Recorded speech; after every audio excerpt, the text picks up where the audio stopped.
ఈరోజు 4 గంటల ఆ సమయంలో నాకు పక్క చేను నుంచి ఫోన్ వచ్చింది. మీ మామిడి చెట్లకి అగ్గి పెట్టినారు ఎవరో, తొందరగా రా అని. నేను వెళ్ళేసరికి దగ్గర 26 చెట్ల వరకు కాలిపోయినాయి.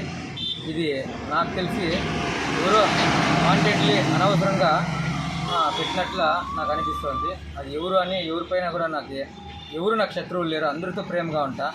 వాంటెడ్లీ ఇంకా పెట్టినారో ఎవరో అనేది నాకు అర్థం కావట్లే. కానీ ఏదన్నా మీకు ఖర్చు ఉంటే నా పైన అగ్గి పెట్టండి, బాధపడను. కానీ పచ్చని చెట్లు, కాయలు ఇచ్చే చెట్లు, 10 మందికి పని చేసే చెట్ల కోసము చెట్లను అగ్గి పెట్టడం చాలా అన్యాయమని నేను బాధపడుతున్నాను. అంటే ఇప్పుడు మీరు దాదాపు ఎన్ని సంవత్సరాలు ఉంటాయి చెట్లకి? 14 ఇయర్స్ చెట్టు పెట్టి 14 ఇయర్స్. 2010లో పెట్టింది చెట్టు. మా నాన్న రిటైర్మెంట్ గుర్తుగా ఆ చేను కొని అక్కడ చెట్లు పెట్టినారు. మీకు ఎవరి మీద అనుమానం? ఎవరిపైన నాకు ఊర్లో 46 గ్రామాల్లో ఎవరు నాకు శత్రువులు లేరు. కాకపోతే నేను చేసే కార్యక్రమాల నుంచి నేను కొందరికి శత్రువులు అయి ఉంటాను. ఇదేదన్నా మట్టి మాఫియా, ఇసుక ధర్నాల గురించి కానీ కొద్దిగా స్ట్రాంగ్గా ఏదైనా మెసేజ్లు పెడుతుంటే ఎవరన్నా తప్పు చేస్తే, అంతేగాని నాకైతే ఎవరు శత్రువులు లేరు. వాళ్ళంతా వాళ్ళు నాతో శత్రువుగా కొద్దిగా భావిస్తూ ఉంటారు. దాన్ని నేను ఏం తీసిస్తాను.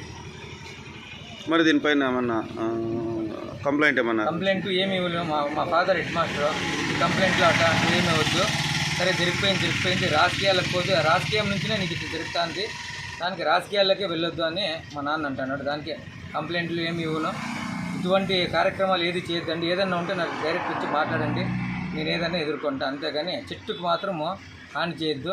10 మందికి మంచి చేసే చెట్లు 14 ఏళ్ళు మళ్ళీ చెట్టు పెంచాలంటే చాలా కష్టం. అది అర్థం చేసుకోండి. దయచేసి ఇటువంటి పని ఎవరికి చేశారు. ఎన్ని చెట్లు? 6 లైన్లు అంటే 24 చెట్లు. 24 మామిడి చెట్లు, 14 ఇయర్స్ వయసు, 2 టెంకాయ చెట్లు.